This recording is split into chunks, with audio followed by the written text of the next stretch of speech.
What's up, guys? It's Parnellyx, and we got another Warwick mid game to show you guys. I just hit Challenger playing Warwick mid, not really only, but mainly Warwick mid. I played like jungle and top when I got put there, or when autofilled and stuff, but I was queuing mid the entire way, playing Warwick mid, and yeah, we got Challenger. We got Challenger playing Warwick mid. And I feel very confident in my Warwick mid play now, and I feel like that I'm able to consistently climb with it. So I want to show you guys just more gameplay, videos of me playing it, and kind of explain my thought process. I want you guys to know what I'm doing to make this pick work, so that you can try it out yourself.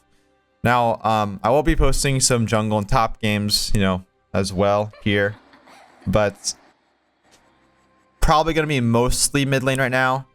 You'll be seeing a lot of mid games. You'll be seeing some jungle games, especially with the new items that have come out, the new bruiser items. There are some build changes that I need to show you guys. Actually, this game there's gonna be a build change, a little bit of one, I believe. So, and it's nothing like too major for the most part. I'm not really playing a ton of top lane, but I will definitely probably come out with a top lane guide here soon. But anyways. We're doing mid lane Warwick here versus the Ekko. So Ekko, really easy matchup. Against most of these melee champions, you just kind of trash them because you just win the lane early on. Now, of course, I play against a lot of mages and stuff, and in range ADCs, and I can deal with them. But these are the matchups I really crave, is just the mid lane melee matchups, because as you'll be able to see, Ekko, I'll just make sure that Ekko can't really safely farm the entire game. If he walks up for a CS, I Q him. It really just is as simple as that, actually. So I've taken the graphs, so that's because I'm taking short trades, not taking long trades. I think I tabbed out there. That's why I missed the minions. I shouldn't have missed them, but because I was like distracted or something like that. But it's whatever. We're going to get our W level 2. I normally get W level 2 for better last hitting, and also so that I can push in the wave a little bit faster when I need to. Sometimes you'll get E seconds. That's if like there's a threat of a fight happening. E is better for fights, or like, if an all-in's occurring. But W is good for if you're not all-inning and you're just trying to last hit and stuff. So, one of the hard parts actually of Warwick in lane is just dealing with the minion block to CS, because you'll like click, you'll click towards the minion to last hit it, and then you just get body blocked by a minion, and you'll end up missing the last hit, which always kind of sucks. But you can see right here, I'm just focusing on last hitting, and then anytime I'm trying to position myself so that I'm between Ekko and the minions he wants to last hit, and then also the minions I want to last hit. That's the key. You want to be like kind of in a triangle, maybe not in a triangle formation, I guess, but you want to be between minions you want to last hit, the enemy champion, and then also minions, your low health minions that they want to last hit. That way you can farm consistently, you can like get all the last hits, you can harass effectively, and you can deny CS. You want to be able to do all these things when you're in these matchups where you just naturally have an advantage level 1. So Ekko's really low on health. I can actually set up a kill here soon. He does not have Ignite, so I can play just hyper aggressive, actually. And I'm okay trading blow for blow here. I'm okay trading blow for blow because I could set up for a dive. Now, I'm not able to dive here. He didn't get low enough. But that's okay. The minion, or the wave is shoving into me. And Warwick is one of those champions, because of his perma sustain from his passive, you don't actually have to reset here. As long as your mana pool is good, you can just kind of chill in lane. For a while. And I don't even have, like, Warwick doesn't really have any good early recalls. That's like one of his biggest weaknesses. He doesn't have good items to buy early on, so you don't really need to recall here. If I recalled, I would get like 2 ruby crystals, and that's it. Oh, that was really unfortunate though, that flash. I cannot believe that I didn't kill him there. I think it was the corrupting pot plus time work tonic that kept him alive there. So I ended up not killing the Ekko, but you saw the attempt. I was trying to get the kill. But regardless, we still have a really good advantage in lane.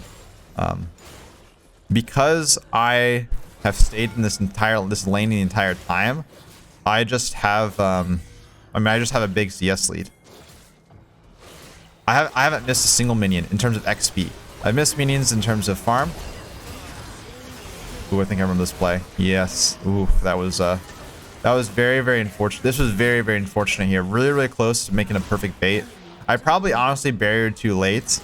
That might have been a flaw here. But it was just kind of unlucky. Like, Viego survived like 1 HP. I knew Viego was there. Despite Diana flaming me, I knew Viego was there. I was trying to bait in. I didn't think that they could kill me if I played it correctly, and I thought I did play it pretty well. I'm surprised that Viego had enough damage, to be completely honest. But I had no items. Now, if you are ahead in the Warwick mid lane, again, if you're playing as a champion that you have kill pressure on, that's really the key thing. If you have kill pressure on your opponents and you're not playing from the back foot, then you might want to go for the early pickaxe. If you're on the defensive end, if you're like behind and you have to try to survive, then you go for ruby crystals and just, you know, build the defensive components of your Titanic first. Because I have a lead, I'm confident that the pickaxe is going to be better. I don't want to upgrade it to the Tiamat just yet because I want to be able to manage the wave. I don't want to just perma shove. I want to be able to freeze. For example, like right here. I mean, the wave is not going to freeze, but it is going to be pushing more towards me. So this puts me in a position where I can just straight up, bully the Ekko. Now, I said that I can't freeze, but Ekko made a terrible mistake in trying to shove this out with his Q.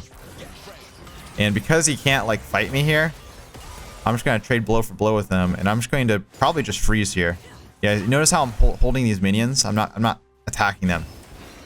I'm not attacking them. I'm gonna drag the minions over to the side, and I'm gonna let it settle here and maintain this freeze. Now with this freeze, this makes it way harder for Ekko to last hit and farm. The reason why freezing isn't just OP and not something you should do all the time. Well, it's OP in context, but you have to play it smart. It's not just win for. You don't just freeze the wave and win for free. Because if I die to a gank here, I lose a lot of minions and I just screw my lane. So the key here is I'm setting up vision. I'm playing towards my vision and towards my allies so that I can't get surprise killed here by, like, you know, the Viego. So you see the Viegos down here. And I think with Viego down here, I know that I can't just hold the freeze in front of them. Sometimes I actually do that where I just hold the freeze right in front of the jungler and just completely BM them. That's if I can like just straight up 1v2. But I don't have enough items here and I was too low in health. So I'm just going to let the wave crash. It's okay if the wave crashes there because I'm forcing the jungler mid lane. He's not really wasting his time, but he's having to give up time farming and he gives away his positioning just to help the mid laner reset his lane. Which is an advantage in its own right. I see the Viego's coming. I ult away. Ooh, I think I remember. I think I die here because the Viego is just OP. Yeah, again, I was very shocked that I actually died there. This early game is kind of sad. I feel like I'm very shocked that Viego's actually getting these kills. He's like barely getting them. He was somehow outrunning me despite me ulting away there. And it's really tilting me. So this early game is not going like the hottest. I think in a lot of these mid lane matchups that I upload, I'll be showing like just pure lane dominance. There's still lane dominance. I'm up 30 CS. But it's not like I'm killing the Ekko over and over again or anything like that. And I'm dying. I'm losing some minions myself.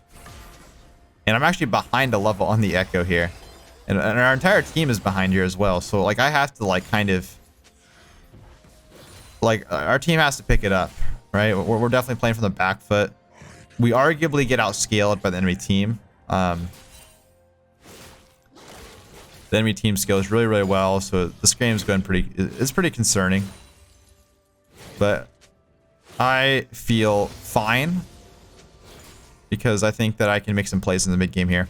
So I'm going to just shove in this wave, pick up a plate with my demolish proc. Probably just gonna, I'm just gonna walk away because I'm not sure where Viego is. And I don't have my ultimate to just escape for free. I'd have to burn flash, and it's not worth it. I see the Viego setting up for the dive on this vision, so I'm gonna rotate. I'm gonna utilize my my short prio here to just kind of deny a dive by roaming.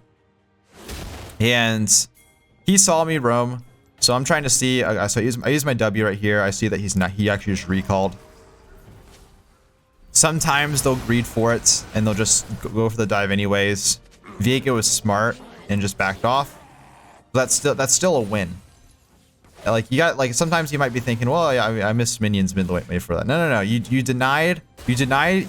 kept your top laner alive in that situation, and you wasted the enemy jungler's time. So I lost a couple minions, but it was very worth it to go for that roam. We see a fight happening bot side, so I'm kind of just like hovering, looking for potential pick off. I think I noticed I just can't. Actually, yeah, I commit here because they're kind of overplaying it, overstaying. So I'm trying to see if maybe we can make something happen. But it looks like I just can't. So I'm just gonna clear out this vision. Probably just head back in the mid lane. I think we're getting cut off by the Viego and Lulu there, so I just have to just recall. Kind of sucks because I'm gonna miss a wave. But we have enough for our Titanic Hydra. So now this is the point where Warwick mid is very strong. Warwick mid is good once you have Titanic Hydra. Well, he's good in the early levels in select matchups like Ekko. I mean, he's fine into most matchups early on, but he doesn't really feel, he's not really strong until Titanic. This is when I'm actually able to kind of do some damage to the enemy team. Both like literally and also metaphorically. Because you can see my wave clear, very, very strong. You can see my Titanic Hydra is poking. It's poking out the Ekko. It's almost as if I queued him already. And then I just go for the dive. I set up the dive there. I saw that Ekko had no ultimate. Diana was there, so I had the follow up, and I'm able to just shred him like it was nothing. That's the damage of Titanic Hydra. And the key thing, it isn't just the damage. It's the wave clear, but it's also the tankiness. The tankiness of Titanic Hydra means that if I get ganked, I'm not going to die. Or it's way harder to kill me because I can E through the burst, and then I can probably walk away. Usually, like just a little bit of health is really what Warwick needs in the mid lane to just not get one shot in these ganks. It's really, really crucial. So we're gonna grab our CDR boots. You could go for Played Steel Caps this game, but I think CDR boots are gonna be better. They're cheaper option. They give you just more damage, more sticking power, and I think I need sticking power versus the enemy team. They got Aatrox, Ekko, Viego. Those are champions that I need to like use Q against quite a bit. So I think the CDR is gonna be more efficient. We're always gonna handshake the trade versus Ekko here. Always gonna handshake it. Unless like Viego's right there in front of me. But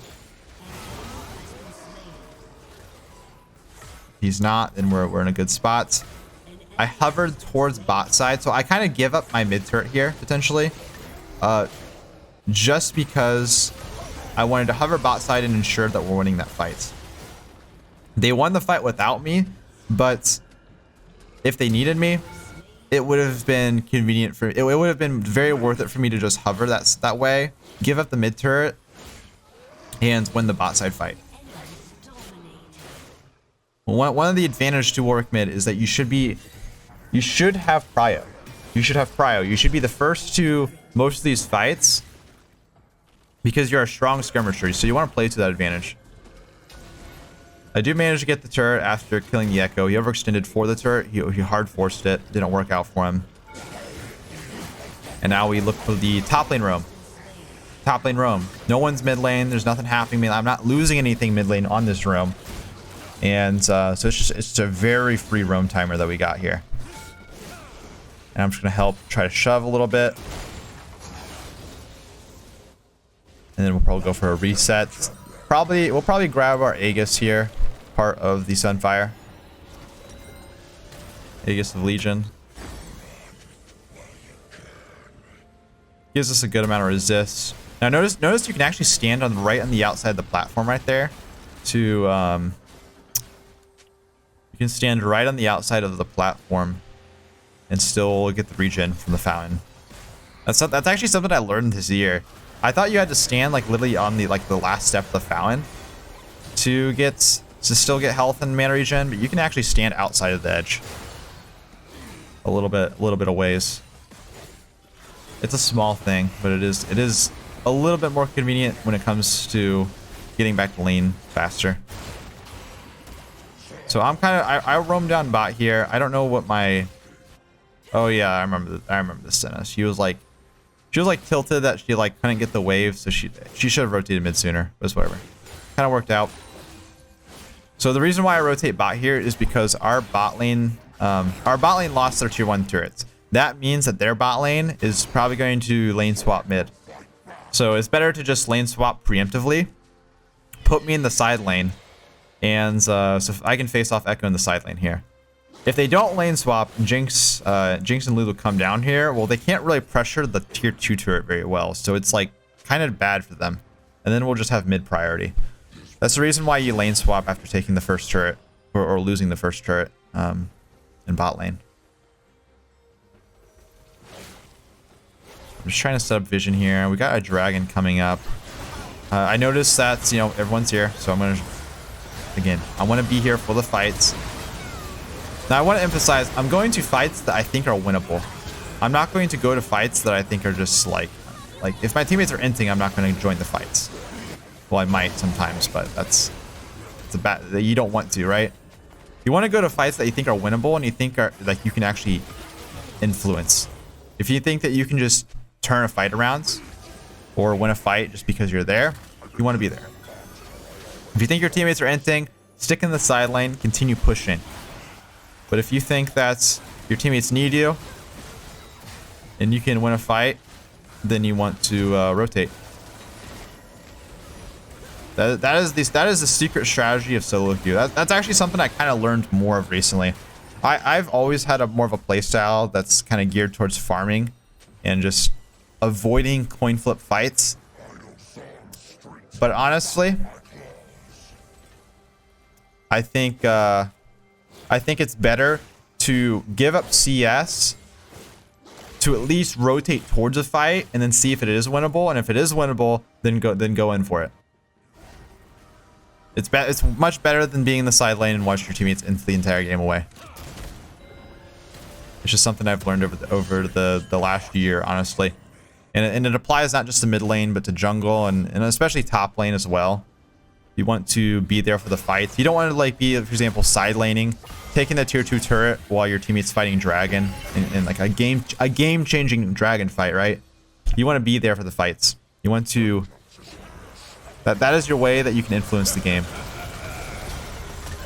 I get kind of cheesed here by the Viego. Kind of sad, but I do manage to ult away, so it overall is fine. And I'm just going to just kind of sit here. I need 180 gold for my Sunfire. So I'm definitely, I'm not going to recall here. I'm definitely going to wait for the next wave so that I can farm it and recall my Sunfire. I really want my Sunfire. Sunfire is such a good item on Warwick.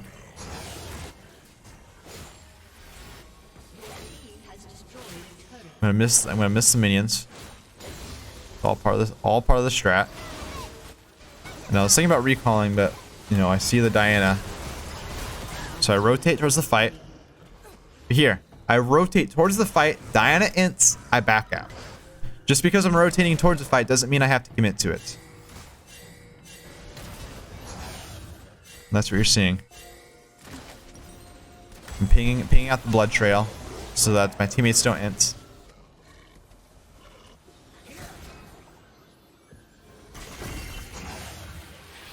I think I'm looking for a collapse here because the Lulu's low. So Nami still ends here. That's kind of unfortunate. I don't know how he managed to get around there. And then I don't know what I'm doing walking through there. That was kind of bad. I don't know why I walked through that direction. I should have just moved towards bot there. Do I die? Of course not. It was a bait the entire time. This entire play was a bait. I was baiting you guys by questioning myself. In reality, I just knew the entire time that we had it in the bag. No, but it was still a misplay, but it kind of worked out because they got baited by me being low in health. And now we can just Baron. They lost 2 people. Ekko's bot lane, and we have Nami bot lane. She can actually stop the Ekko from like getting an inhib. I mean, it's not. She doesn't have to do much. She just has to make sure like that he can't just sit there and auto attack the inhib to death, or the turret. So we get the free reset. I was tracking the Viego to see if he was going for a steal or not. If he was going to go for a steal, I probably would have, you know, tried to zone him. He wasn't. So now we got the Baron. We can reset. I'm going to shove out bot lane, and we're probably just going to look for a group mid lane here. And solo queue. Not much of a believer in the split push these days. Or at least not in like a 1-3-1. I really don't like the 1-3-1 side laning and like trying to like macro. Push out the side lanes so that, you know, you get free farm and the enemy has no like way of backdooring or anything like that. And then just group. I'm not going to group yet because I still have to wait for my teammates to come. Actually, I might not group until the dragon, honestly. Because it looks like the dragon is coming up. So I might just push out this wave. And I imagine I'm gonna rotate mid. I imagine I'm gonna rotate mid here. I know myself. I know how I think. I guess I don't know myself. This is a couple of days ago, so I can't actually remember, you know, what happened this game.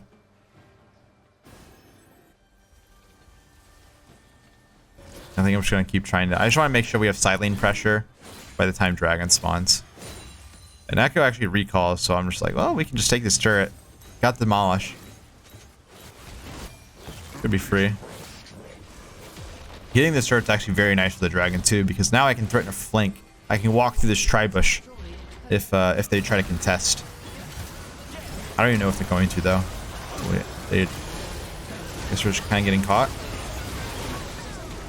We get caught here. Right here, like looks like a lost fight. But I'm like, wait, they're split up across. They were split across that map. So I just go for the re-engage here. I go for the re-engage. And now they don't really have many cooldowns. They're low in health. So I'm just thinking this is a pentakill time, but I'm getting kited here, so I'm kind of concerned. I try to save my ultimates. Managed to get a good ult there. Get a lot of AoE damage off. Kill the Lulu, and I see this blood trail. We can get another kill on the Aatrox. And I did so much. I literally just solo carried that fight. Solo carried that fight right there. That is the power. That is why I love Sunfire and Warwick. Sunfire and Warwick is awesome because your team fighting is just insane. If these team fights last a while, and you're able to stack up your Sunfire, and then get a couple, you know, enemies below half health, you can just completely take over the fight. And you only get stronger at doing that as time goes on. That's why I say Warwick scales. It's only going to get bigger, better, you know, from here on out.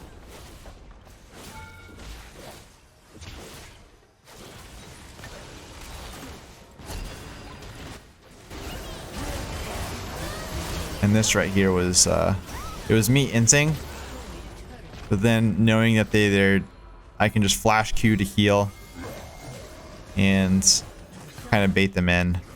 I'm not really proud of that play. It looks really cool, but it wasn't smart. I was really close to dying there, and I have a big bounty, so I don't want to give away my bounty. I shouldn't have been in that position. Would have been smarter and more consistent to just reset, even though I love the close out plays.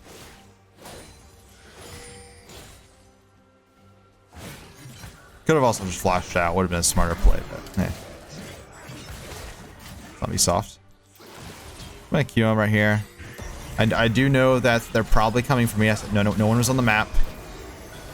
So I just wanted to Q the Aatrox and disengage. But now that they're going like really ham for me. They're going ham. They really want me. So I gotta ult out. So I gotta try to run away.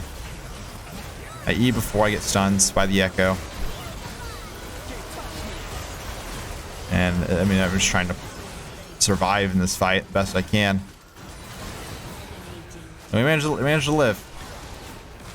Oh wait, I think we did end up dying here. I was gonna say, I thought I died to Jinx at some point.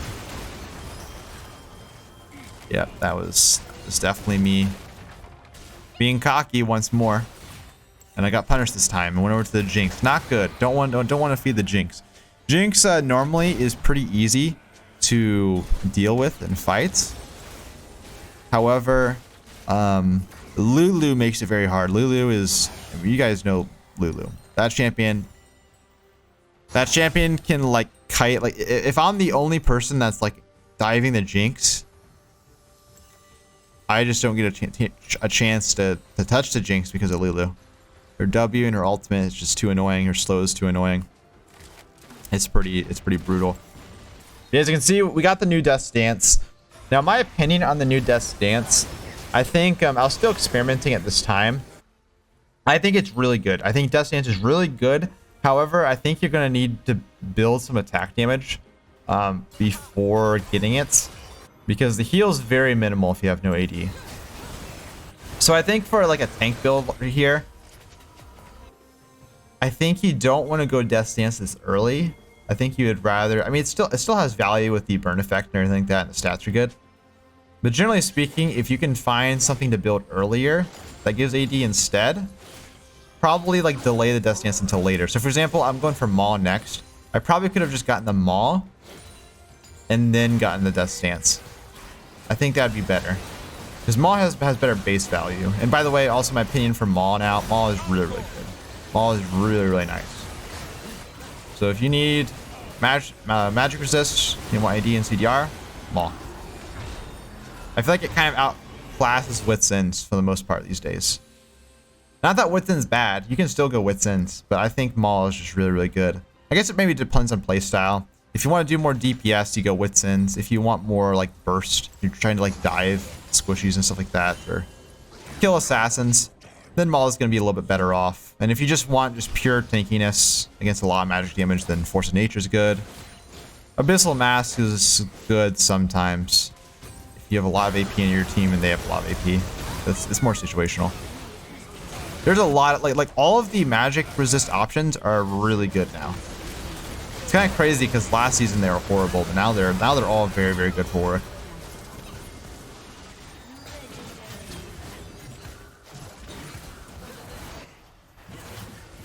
So I was shoving out top lane here. Did not group with my team. I was hoping they were gonna play somewhat smart. They didn't, but we kind of got away with it. I mean, you could argue that I shouldn't have gone for the top turret and just grouped there, but I felt like my team wasn't going to fight before Dragon, and then also the top tier 2 turret is worth like 800 gold, and it opens up the map as well. So I think it's just worth to just go for that and just tell your teammates to back off. Sometimes you're gonna int happens, but it's whatever. The important thing here is that I'm here for the dragon fight. That I want to be here for the dragon because that's when a guaranteed fight is going to occur. Now, because we did manage to clean up there, me and Diana, you know, a fight's not really gonna break out. But it is good that I'm here for the dragon just in case. And now I reset, grab the maw. I think my last item is... I just got a long sword. I don't even know if I'm not sure if I really was thinking... I'm not sure if I had anything in mind with this long sword. I think I just built it just because I could. I was still considering what to buy.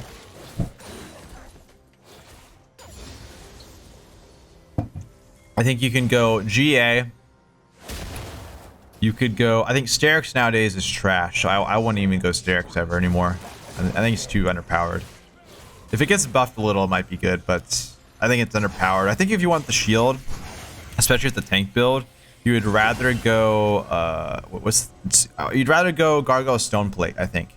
Gargoyle Stoneplate's much better of a last item here. Honestly, I think that probably would be the best last item right here, is the Gargoyle Stoneplate. Gives a ton of resists, which synergizes super well with your Sunfire, Death Stance, and Maw. And then you get like a super barrier shield, which is just insane synergy with Warwick. I think I've underrated Gargoyle Stoneplate for a while. I think Gargoyle Stoneplate honestly might have been one of the best work items late game, and I just never really built it much.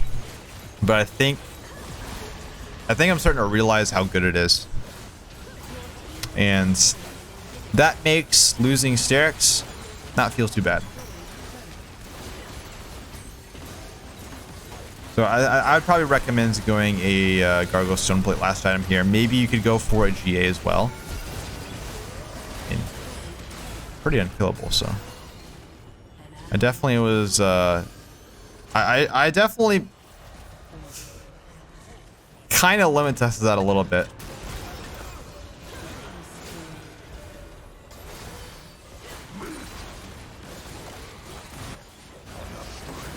I love when Fed Viegos take Gangplig's body, because they always try to do a barrel combo before they use their ult again, and that gives you a window where you can actually kill them, because they like have an ego and they want to like make like a big play with the barrel, and they just end up inting because of it.